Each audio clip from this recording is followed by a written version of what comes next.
First ever factory outlet Mukunda jewellers Jubilee hills Vizag branch లో త్వరలో ప్రారంభం.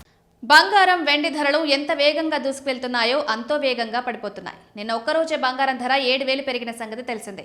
ఇవాళ ఒక్కసారిగా ధర పడిపోయింది. వెండి కూడా పతనమైంది. అనూహ్యంగా పెరుగుతూ తగ్గుతూ ఉన్న బంగారం వెండి ధరలు వ్యాపారులనే కాదు కస్టమర్లను కన్ఫ్యూజ్ చేస్తున్నాయి. జనవరి 22న హైదరాబాద్ లో బంగారం వెండి ధరలు స్వచ్ఛమైన బంగారంగా చెప్పుకునే 24 క్యారెట్ల 10 గ్రాములపై ఏకంగా ఒక్క రోజులోనే 2,290 రూపాయలు పడిపోయింది.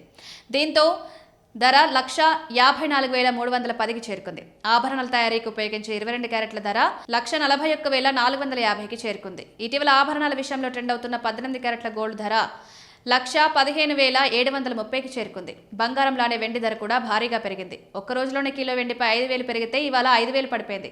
ప్రస్తుతం 3,40,000కి చేరింది. తులం వెండి ధర 3,400 ధరలో అభిస్తోంది. గోల్డ్ ఫిబ్రవరి ఫ్యూచర్స్ 1.81% అంటే 2,763 రూపాయలు తగ్గి 1,50,099 ట్రేడ్ అవుతుండగా సిల్వర్ మార్చ్ ఫ్యూచర్స్ 3.2% అంటే 10,190 రూపాయలు తగ్గి 3,08,302 ధరలో ట్రేడ్ అవుతోంది. ఇక గోల్డ్లో గ్లోబల్ మార్కెట్ బంగారం వెండి ధరలు చూస్తే ఔన్సుకు $4,800 దిగువకు చేరింది. ప్రస్తుతం $4,794.65 వద్ద ట్రేడ్ అవుతోంది. ఔన్స్ వెండి ధర ప్రస్తుతం $93.19 వద్ద ట్రేడ్ అవుతోంది. అంతర్జాతీయ రాజకీయ పరిణామాలు బంగారం ధరలపై ప్రభావం చూపాయి. అమెరికా నుంచి వచ్చిన ఒక ప్రకటన పెట్టుబడిదారుల మనసు మార్చింది. అధ్యక్షుడు డొనాల్డ్ ట్రంప్ గ్రీన్లాండ్ గురించి మాట్లాడిన తర్వాత ఈ మార్పు వచ్చింది. యూరప్ మిత్ర దేశాలపై టారిఫ్లు వేయాలన్న ముందు హెచ్చరికల నుంచి వెనక్కి తగ్గింది.